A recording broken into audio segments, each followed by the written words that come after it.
Good morning viewers, myself doctor Premda Saini. आज हम DElEd second year के school culture management and teacher paper second के अंतर्गत RTE 2009 के जो मेन प्रोविजंस है आज हम उसकी स्टडी करेंगे।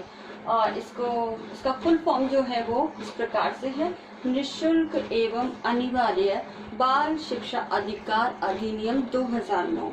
तो शिक्षा के क्षेत्र में शिक्षा को सर्व को उपलब्ध कराने के लिए कि सर्व के पास शिक्षा पहुंच सके, हमारे देश का हर बच्चा विद्यालय से जुड़े, उसमें उसका नामांकन हो, उसका प्रवेश हो सके और शिक्षा की महत्व से समाज का प्रत्येक व्यक्ति अवगत हो और भावी पीढ़ी इस प्रकार की जनरेट हो सके जो पूर्ण रूप से शिक्षित हो। तो इस मंशा से भारत सरकार के द्वारा एक एक्ट पारित किया गया जो 2009 में था, जिसमें निःशुल्क एवं अनिवार्य बाल शिक्षा अधिकार अधिनियम के नाम से हम उसे जानते हैं।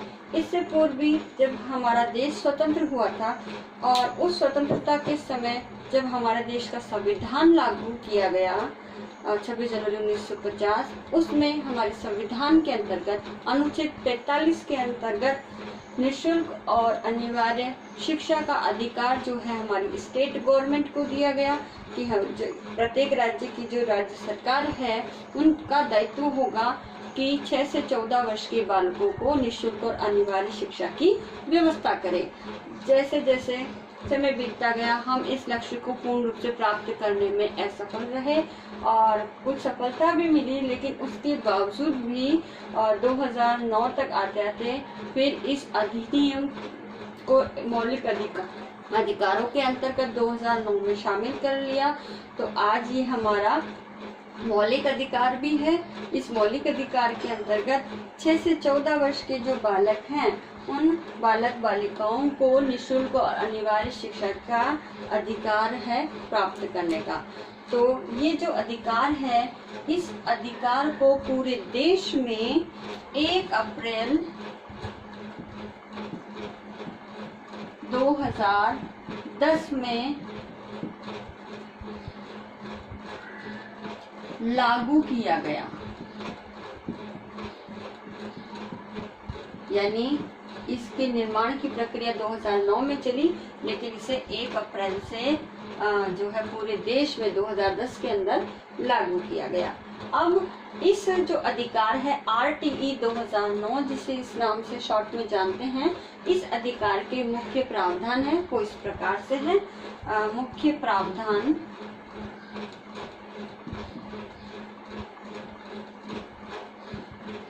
इस मुख्य प्रावधानों में सबसे पहले है कि इसके अंतर्गत जो है ये जो अधिकार है इसमें 7 अध्याय यानी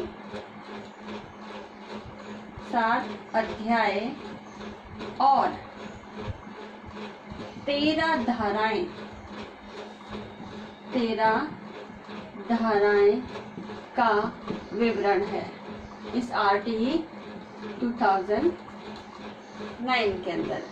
और इन्हीं जो 7 अध्याय हैं और 13 धाराएं हैं, इनका ही संक्षिप्त में जो मुख्य प्रावधानों के अंतर्गत इसका उल्लेख इस प्रकार से है। तो इसका सबसे पहला प्रावधान है कि भारत के 6 से 14 वर्ष की आयु वर्ग के बीच आने वाले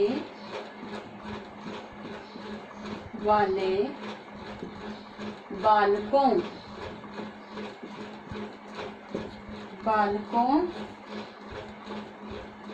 को मुफ्त यानी निःशुल्क, मुफ्त एवं अनिवार्य शिक्षा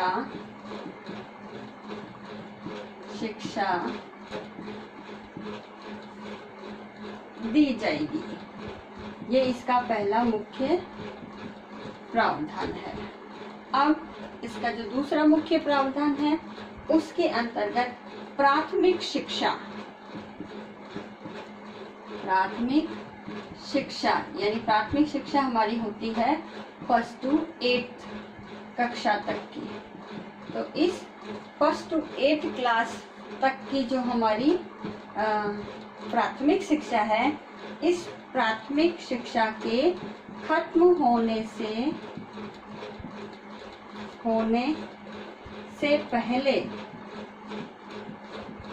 पहले किसी भी बच्चे को या किसी भी बालक को विद्यालय में रोका न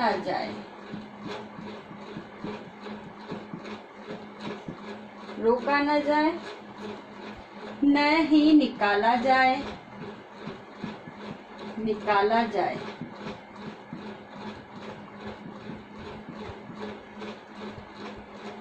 तथा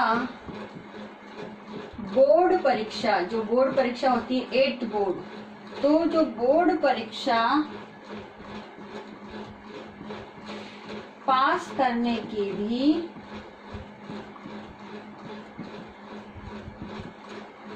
जरूरत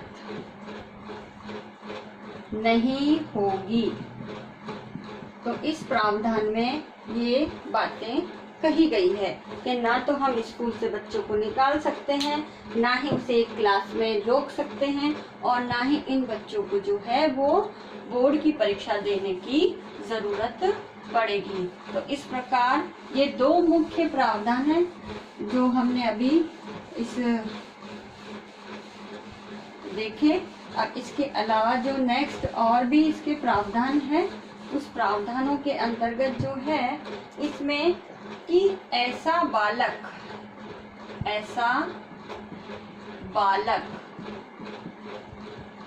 ठीक है, तो ऐसा बालक जिसकी उम्र, क्योंकि हमने एज लिमिट इसमें दी है, जिसकी उम्र 6 वर्ष,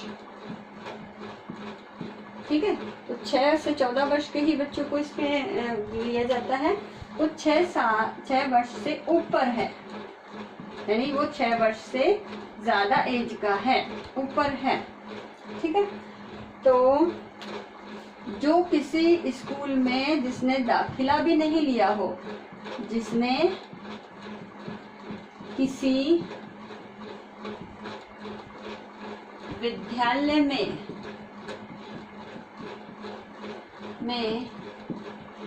दाखिला यानी एडमिशन, दाखिला न लिया हो, एडमिशन भी जिसने नहीं लिया है, और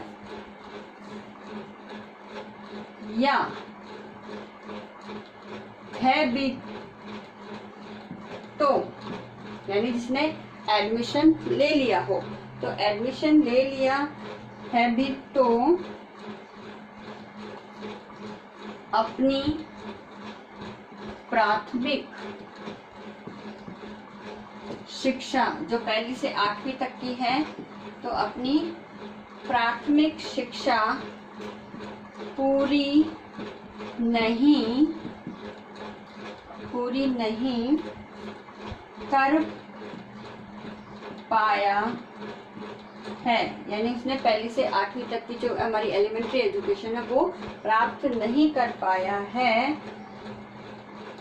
तब उसकी उम्र के लायक, यानी जो उसकी एज है, ओरिजिनल एज है जो उसकी, तो उम्र के लायक उचित कक्षा में प्रवेश दिया जाएगा। यानी उस बच्चे की अगर वह 8 साल का हो गया और 3 साल में बच्चे का जो एडमिशन होता है 3 या 4 साल में, और बच्चा 8 साल का हो गया, तो उसे 4थी या 5वीं कक्षा में एडमिशन देना होगा। ये इस प्रोविजंस के अकॉर्डिंग है। हम उसे 1ली कक्षा में एडमिशन नहीं देंगे अगर उसने एडमिशन नहीं लिया हो, और एडमिशन ले लिया भी है लेकिन तो उसे फिर उस क्लास के अंदर ही प्रवेश दिया जाएगा। नेक्स्ट इसके अंतर्गत है दाखिला लेने वाले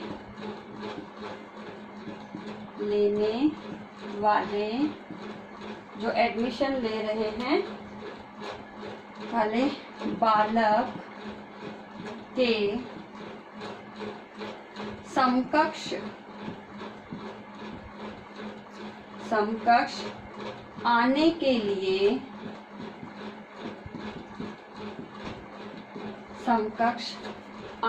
लिए उसे प्रस्तावित समय में, यानी जो उसे फिर अगर उसने 5वीं क्लास में एडमिशन लिया है तो पहली से लेकर 4थी क्लास की जो कक्षाएं हैं उसके लिए उसे प्रस्तावित समय दिया जाएगा ताकि वे उस कोर्स को गैलअप कर ले, उसे पढ़ ले और फिर वो 5वीं क्लास की स्टडी करे इस तरह से। तो उसके लिए प्रस्तावित समय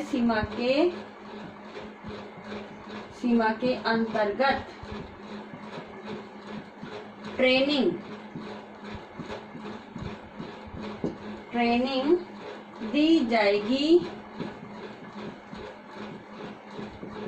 दी जाएगी जो प्रस्तावित हो।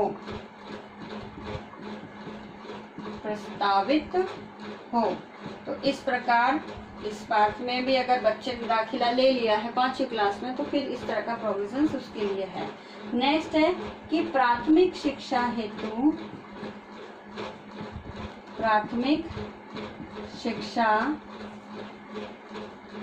हेतु दाखिला यानी एडमिशन। तो जो दाखिला है, एडमिशन है, प्रवेश है, तो दाखिला लेने वाले बालक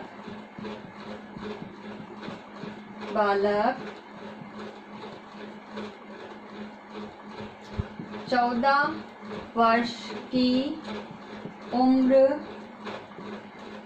जो उसकी 14 साल की उम्र है, इस 14 वर्ष की उम्र के बाद भी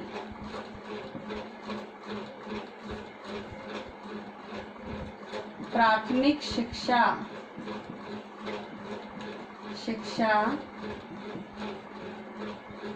जो है पूरा होने तक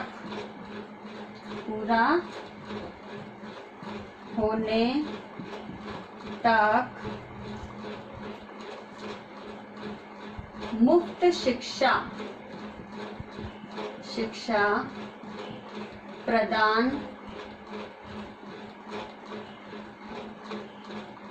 प्रदान की जाएगी। यानी जिस बच्चे की एज भी पूरी हो गई है 14 वर्ष की और 14 वर्ष के बाद भी उसने अपनी प्राथमिक शिक्षा जो निःशुल्क और अनिवार्य दी गई है वो प्राप्त नहीं करी, यानी पहली से 8वीं क्लास तक की क्लासेस उसने पास नहीं करी है या पूर्ण नहीं करी है, तो भी उस बालक को 14 वर्ष के बाद भी निःशुल्क और अनिवार्य शिक्षा ही प्रदान की जाएगी। ये इसका प्रोविजन का अर्थ है। अब इसके बाद कुछ और प्रोविजंस भी है जिसमें बालकों के लिए ऐसी व्यवस्थाएं और सुविधाएं दी गई है ताकि बालक निःशुल्क और अनिवार्य शिक्षा का जो अधिकार है उसका लाभ उठा सकें। तो इसके अंदर कुछ और प्रोविजंस भी इस प्रकार है जिसमें नेक्स्ट प्रोविजन जो है वो इस प्रकार से है कि इसके अंतर्गत प्रत्येक बालक या बालिका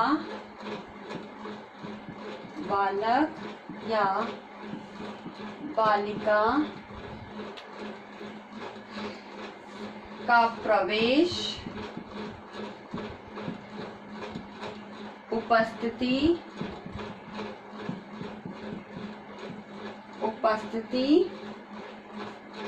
व प्रारंभिक शिक्षा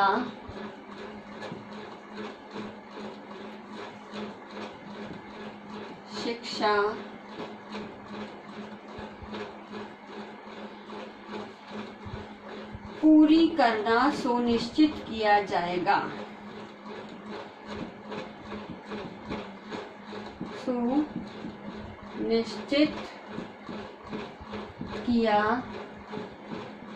जाएगा, यानी उसका एडमिशन भी हो, एडमिशन के साथ साथ उसकी उपस्थिति भी हो और वो अपनी पहली से 8वीं तक की जो प्रारंभिक शिक्षा है, प्राथमिक शिक्षा, उसे पूर्ण करे। फिर है कि कोई भी स्कूल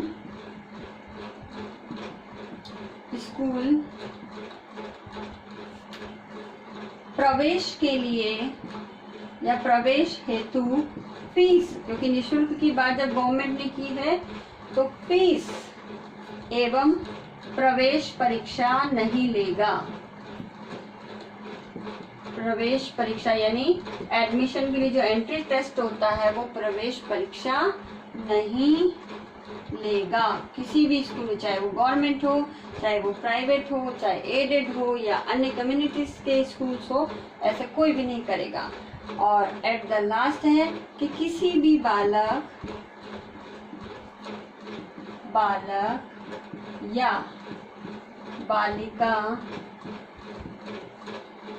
बालिका को शारीरिक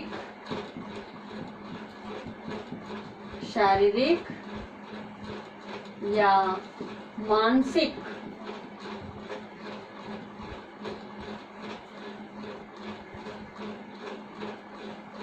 रूप से प्रताड़ित नहीं किया जाएगा।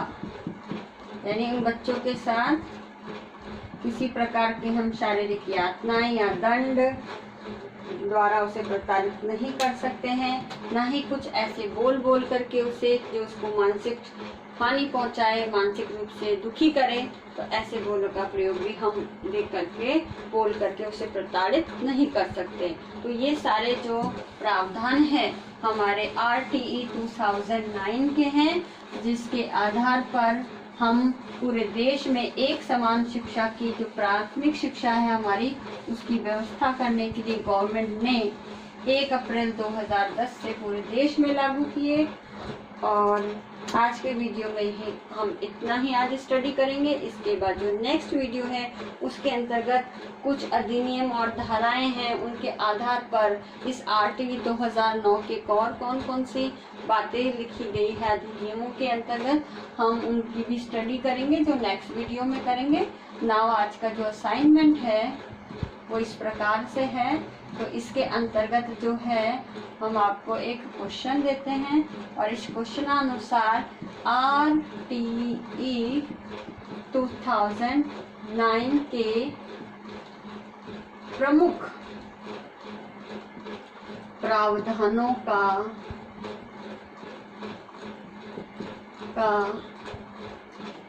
उल्लेख कीजिए। तो हमें जो है इसके जो प्रावधान है उसका उल्लेख करना है और साथ ही इस कोविड-19 की ड्यूरेशन के अंदर जो 2 साल से हमारी लगभग चल रही है, 2 साल पूर्ण होने की साल भर हो चुका है पूर्ण और दूसरा साल चल रहा है। और इस अवधि के अंदर आप अपने घर में रहिए, सुरक्षित रहिए, सेफ रहिए। लोगों को भी इस कोविड-19 के उपायों के लिए जो स्टेट गवर्नमेंट द्वारा समय समय पर जारी किए जा रहे हैं उनके पोस्टर, वीडियो क्लिपिंग, इमेजेस बना करके लोगों को शेयर कीजिए ताकि लोग इस कोविड-19 से सुरक्षित रहें, बचे रहें। आई होप ये वीडियो आपके लिए यूजफुल होगा। So thank you.